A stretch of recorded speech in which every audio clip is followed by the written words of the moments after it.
주님께서 여러분과 함께 또한 사제의 영과 함께 마르코가 전한 거룩한 복음입니다. 주님 영광 받으소서. 그때 부활이 없다고 주장하는 사두가이들이 예수님께 와서 물었다. 스승님, 모세는 어떤 사람의 형제가 자식 없이 아내만 두고 죽으면 그 사람이 죽은 이의 아내를 맞아들여 형제의 후사를 일으켜 주어야 한다고 저희를 위하여 기록해 놓았습니다. 그런데 7 형제가 있었습니다. 마지가 아내를 맞아들였는데 후사를 남기지 못하고 죽었습니다. 그래서 둘째가 그 여자를 맞아들였지만 후사를 두지 못한 채 죽었고 셋째도 그러하였습니다. 이렇게 7이 모두 후사를 남기지 못하였습니다. 맨 마지막으로 그 부인도 죽었습니다. 그러면 그들이 다시 살아나는 부활 때에 그 여자는 그들 가운데 누구의 아내가 되겠습니까? 7이 다 그 여자를 아내로 맞아들였으니 말입니다. 예수님께서 그들에게 이르셨다. 너희가 성경도 모르고 하느님의 능력도 모르니까 그렇게 잘못 생각하는 것이 아니냐. 사람들이 죽은 이들 가운데에서 다시 살아날 때에는 장가드는 일도 시집가는 일도 없이 하늘에 있는 천사들과 같아진다. 그리고 죽은 이들이 되살아난다는 사실에 관해서는 모세의 책에 있는 떨기나무 대목에서 하느님께서 모세에게 어떻게 말씀하셨는지 읽어보지 않았느냐. 나는 아브라함의 하느님, 이삭의 하느님, 야곱의 하느님이다 하고 말씀하셨다. 그분께서는 죽은 이들의 하느님이 아니라 산 이들의 하느님이시다. 너희는 크게 잘못 생각하는 것이다. 주님의 말씀입니다. 그리스도님 찬미합니다. 오소서 성령님, 너희가 성경도 모르고 하느님의 능력도 모르니까 그렇게 잘못 생각하는 것이 아니냐. 안녕하세요. 오늘 복음은 사두가이들과 예수님의 대화죠. 근데 사두가이들이 어떤 사람일까요? 여러분들 복음 첫 부분에 뭐라고 쓰여 있습니까? 첫 구절 같이 한번 읽어볼까요? 시작. 그때에 부활이 없다고 주장하는 사두가이들이 예수님께 와서 물었다. 그러니까 사두가이들은 여러분들 부활이 없다고 생각했던 사람들이에요. 그러니까 이 세상의 삶만 잘 살면 된다. 그러면 부활이 없고 영원한 생명도 없으면은 삶이 어떻게 될까요? 1번 기도해야 될 필요가 있을까요? 없을까요? 1번 기도를 열심히 한다. 2번 한 번도 안 하다가 내가 필요할 때만 기도하게 된다. 이게 2번이에요. 몇 번일까요? 1번이에요? 기도를 아예 안 할까요? 안 하다가 나에게 급한 일 닥칠 때는 기도하겠죠. 그죠? 기도한다는 것은 어떤 의미일까요? 내가 이 삶으로 끝나는 게 아니라 영원한 생명이 있다는 믿음이 있게 될 때 우리는 매일 기도할 수 있게 됩니다. 근데 그 믿음이 사라져버리게 된다면 평상시에 기도 안 해요. 하지만 그러다가 급한 일 생길 때 이때만 기도하겠죠. 미사를 가야 될 이유가 있을까요? 1번 미사 안 나가다가 나에게 급한 일 있을 때만 미사에 나간다. 2번 매일매일 미사에 다닌다. 몇 번일까요? 1번이죠. 그죠? 부활이 없으니까, 영원한 생명 없으니까 하느님 없이 편안하게 살다가 나 급한 일 생겼을 때 그때만 미사 나옵니다. 그리고 급한 일 해결되면 어떻게 될까요? 예? 안 나오죠. 왜 나와요? 부활도 없는데, 영원한 생명도 없는데 그냥 나 편안하게 살면 되죠. 그러다가 힘든 일 생기면 그때 또 나와서 기도해요. 그때 또 나와서 미사해요. 그리고 나서 힘든 일 없어지면 어떻게 돼요? 안 나와요. 왜요? 부활이 없으니까. 이렇게 되는 거예요. 사두가이들과 같이 비슷하게 신앙생활하는 사람들이 오늘날 1번 있다, 2번 없다. 몇 번일까요?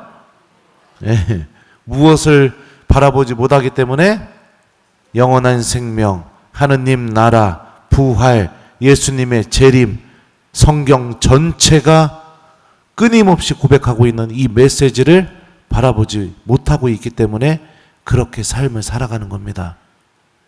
아무튼 이 사두가이들이 부활이 없다고 생각하게 된 결정적인 이유가 무엇이냐?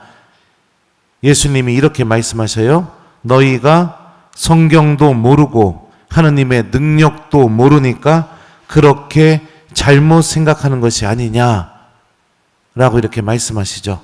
잘못 생각하다의 의미로 번역된 이 그리스 말은요, 원뜻이 올바른 길에서 벗어난 길로 인도한다 또는 잘못된 방향으로 이끌다, 옳은 길에서 빗나가다, 이런 의미를 갖고 있어요. 그리고 이 단어는 문법적으로 수동태로 쓰였습니다.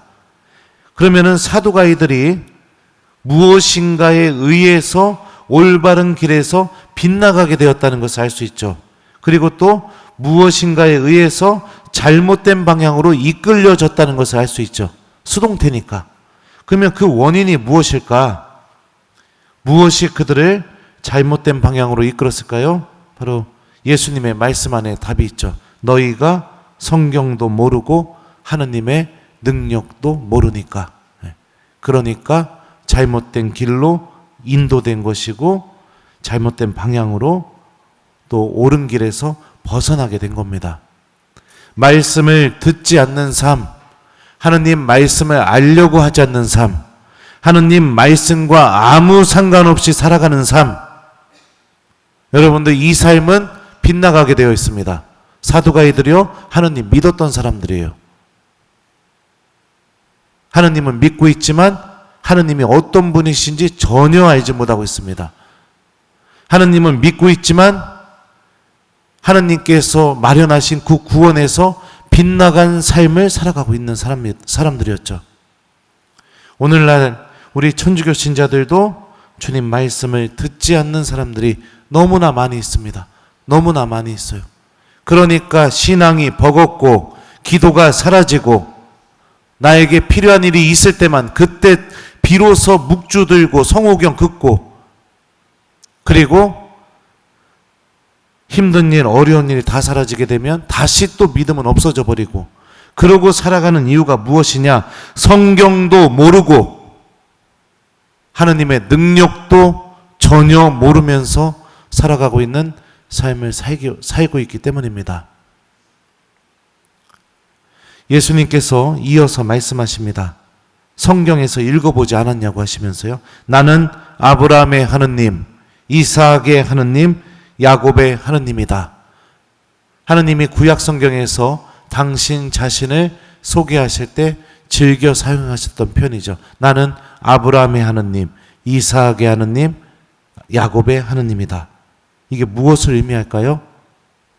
아브라함과 깊은 관계를 맺으시는 하느님, 이삭과 깊은 관계를 맺으시는 하느님, 야곱과 깊은 관계를 맺으신 하느님. 그렇다면 야곱의 하느님이시면 모세의 하느님도 되시고, 그죠? 다윗의 하느님도 되시고, 예레미야의 하느님도 되시고, 그러면 베드로의 하느님도 되시고, 바오로의 하느님도 되시고, 그러면은 또 우리 자매님들의 하느님도 되시고, 내 남편의 하느님도 되어주시는 분, 인간 개개인과 구체적으로 관계를 맺으시면서 그 당신이 살아계시고 우리와 함께 계시고 우리를 구원으로 인도하고 계시는 하느님이라는 것을 의미하고 있는 거죠. 그러면 어떻게 관계를 맺으실까요? 우리들과? 사무엘기 한번 읽어보셨죠? 하느님이 사무엘에게 가서 사무엘아 사무엘아 부르니까 사무엘은 벌떡 일어나서 1번 주님 말씀하십시오. 당신 종이 듣고 있습니다. 이렇게 대답했다. 2번 엘리에게 바로 가서 저를 부르셨죠. 이렇게 얘기했다. 몇 번일까요? 예? 2번이에요. 예. 그죠? 2번이나 엘리한테 가서 저를 부르셨죠. 이렇게 얘기해요.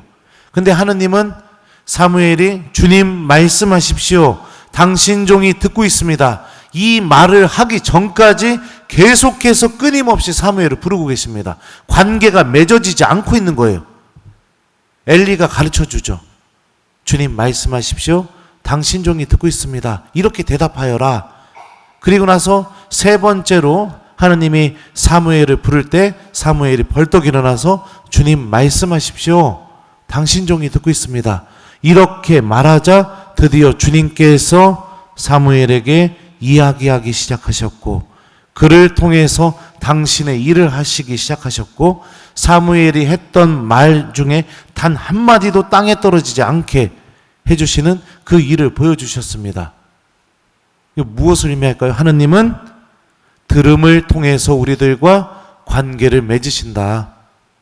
들음을 통해서 나의 하느님이 되어주시고 내가 주님의 말씀을 듣고 실천하는 삶을 살게 될 때 당신이 살아계신 하느님이시면서 당신의 그 큰 능력이 무엇인지를 우리들 안에서 체험시켜 주시는 분이시다. 이거를 성경이 알려주고 계시죠. 그래서 사랑하는 교우 여러분들, 주님의 말씀을 듣고 기억해야 됩니다. 이게 신앙생활입니다. 다른 게 신앙생활이 아니에요. 말씀을 듣고 그 말씀을 실천하면서 살아가게 되면 우리 영혼이 구원과 하느님 나라, 예수님의 재림, 영원한 생명을 바라보게 됩니다.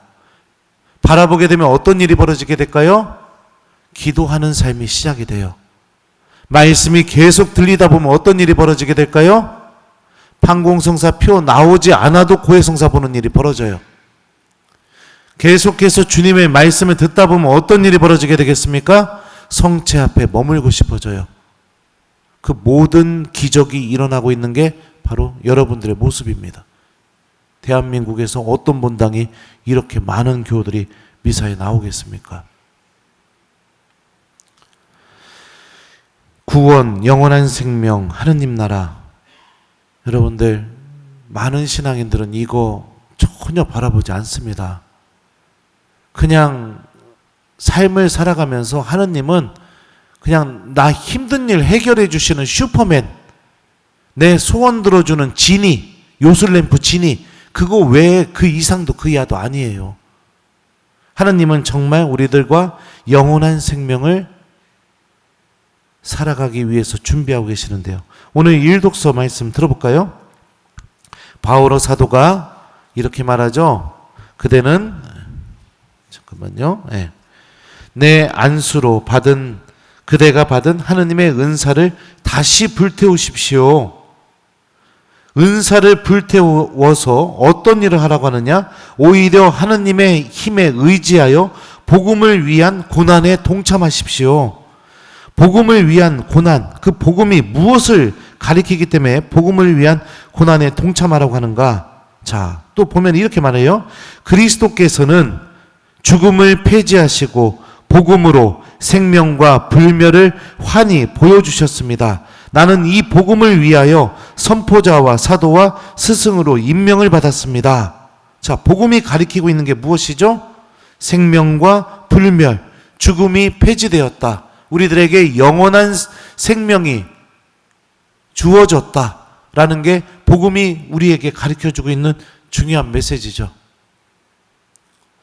사랑하는 우리 교회 여러분들, 우리 주님 말씀을 듣고 그 말씀을 통해 하느님 나라와 영원한 생명을 바라보고 그리고 하느님 앞에 놓여있는 내 민낯이 무엇인지를 정확하게 바라볼 수 있는 신앙인, 하느님의 도우심으로 내가 구원받는데 필요한 것을 선택하면서 살아갈 수 있는 신앙인이 되었으면 좋겠습니다. 그러지 않으면 우리들은 사도가이들처럼 하느님은 믿고 있지만 기도해야 될 이유도 모르고, 하느님은 알고 있지만 영원한 생명이 아니라 현세적인 것만 바라보면서 살아가게 되고, 하느님이 함께 계시다는 것도 내가 머리로는 알고 있지만 주님께서 주시는 그 은총과 구원의 길로는 전혀 걸어가지 않으면서 나 필요할 때만, 나에게 큰일 닥칠 때만 그때만 하느님을 찾는 불행한 신앙인이 되겠죠. 나는 아브라함의 하느님, 이삭의 하느님, 야곱의 하느님이다. 그렇다면 우리 세실랴 자매의 하느님, 마리아 자매의 하느님, 우리 베드로 신부님의 하느님도 분명히 되어주십니다. 무엇을 통해서요? 들음을 통해서. 하느님 말씀을 가슴속에 담고 하루하루 실천하면서 살아가게 되면 우리는 구원을 향해서 걸어나가는 신앙인이 될 겁니다. 숙제 드려요. 오늘 숙제는 여러분들 복음 말씀 한 구절 기억하고 그리고 실천하는 하루를 보내기, 이거를 숙제로 드립니다. 그러니까 여러분들은 로또 맞은 거예요. 미사 끝나고 나서 신부님이 복음 말씀 물어보잖아요. 그죠? 이게 1번 우리들을 본당 신부님이 사두가이로 만드는 것이다. 2번 우리들을 바오로처럼 디모데오처럼 은사가 불타게 하면서 하느님 말씀과 함께 영원한 생명과 하느님 나라를 바라보게 하는 것이다. 몇 번이에요? 네, 그러니까 로또 맞은 거예요. 하느님 말씀 잘 기억하면서 오늘 하루 그 말씀 잘 실천하면서 살아가는 우리 본당 교우들이 되었으면 좋겠습니다. 너희가 성경도 모르고 하느님의 능력도 모르니까 그렇게 잘못 생각하는 것이 아니냐. 아멘.